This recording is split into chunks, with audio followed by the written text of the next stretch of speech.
Assalamualaikum dan salam sejahtera. Terima kasih kerana sudi menonton. Pada kali ini kita akan bincang sedikitlah tentang satu persoalan yang mungkin ada di banyak fikiran para trainers pada waktu ini, iaitu adakah kita benar-benar mampu dan boleh mengajar atau membuat latihan secara online.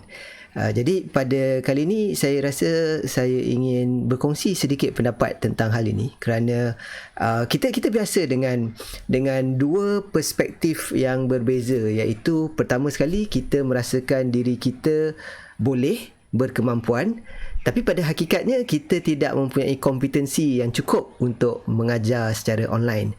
Kemudian di hujung spektrum di sebelah sini, bahagiannya kita juga ada yang mampu, boleh sebenarnya, tapi dia rasa tak yakin, tak confident untuk menjalankan latihan secara online. Jadi kita ada satu spektrum daripada satu ekstrim ke satu ekstrim yang lain. Betapa kemampuan kita tu kadang-kadang kita ragui sama ada kita betul-betul boleh ke tidak untuk menjalankan training secara online. Secara ringkasnya, saya rasa ia bergantung kepada, yang pertama sekali ialah sejauh mana kita familiar, kita ada grip tentang topik yang kita nak sampaikan. Sebagai contoh, kalau kita betul-betul mahir sebagai subjek matter expert, kita dah tahu kedalaman topik kita dan keluasan skop yang kita boleh cover dengan mengajar secara online. Of course, method dia berbeza dengan secara bersemuka, face to face. Sebab dengan face to face kita banyak interaksi.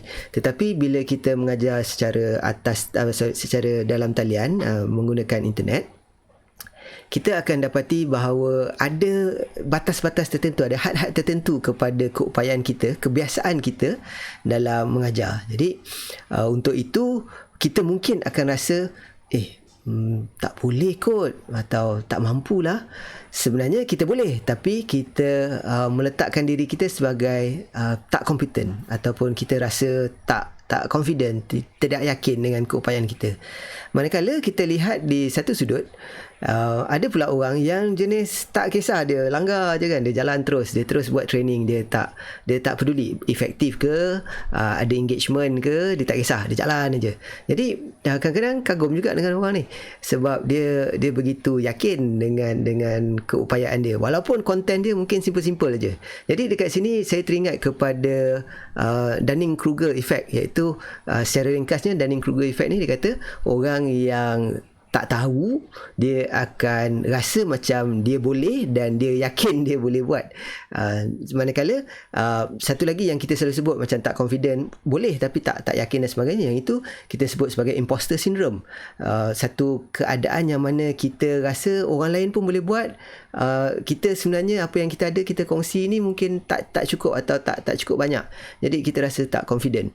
Kedua-dua kajian ini menunjukkan bahawa secara naturalnya, lumrah manusia ni memang dia akan ada kedua-dua ekstrim ni. Sebab tu kita disarankan untuk mengambil jalan tengah, ataupun mengambil jalan yang seimbang, balance.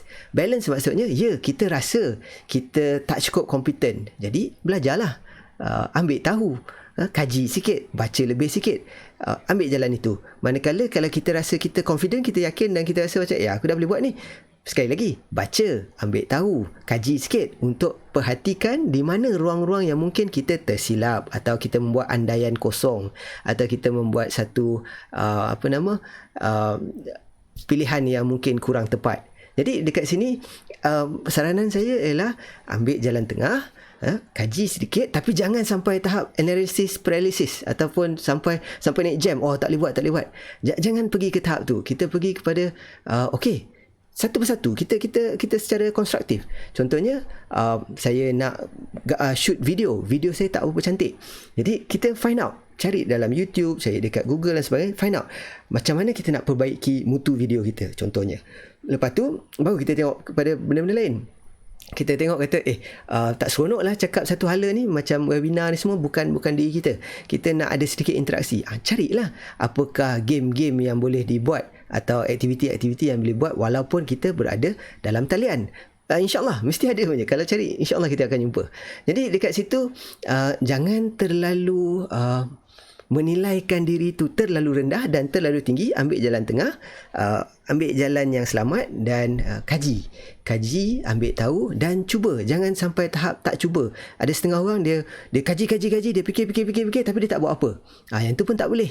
Yang tu pun tak kena. Jadi seeloknya ambil tindakan. Orang kata apa, kalau malu kalau malu bertanya sesat jalan kan. Jadi jangan sampai tahap malu bertanya, segan kosong tu. Jangan sampai malu bertanya. Tanya supaya kita tak sesat, supaya kita jumpa jalan kita. Jangan terlalu self obsessed ataupun terlalu mengejar perfection. Cuba perbaiki. Jadi inilah yang kita sebut sebagai Kaizen mindset ataupun continuous improvement, dan itu penting saya rasa. Sebagai trainer, saya rasa kita sudah ada kemampuan untuk menjalankan latihan, cuma kita mungkin tak familiar, tidak biasa dengan teknologi yang ada di depan kita. Jadi kita belajarlah bahagian teknologi itu. Kaedah penyampaian kita punya foundation, asas kita yang kita dah biasa, yang tu kita pakailah, kita adapt kepada teknologi. Dia tak sepatutnya disusahkan. Don't overcomplicate things. Jadi dengan itu saya rasa sedikit perkongsian saya supaya kita faham bahawa boleh tak boleh, bab kata Ford dulu, you can or you cannot, you are right. Betul. Kita rasa kita boleh ke, kita rasa kita tak boleh ke, betul lah tu. Jadi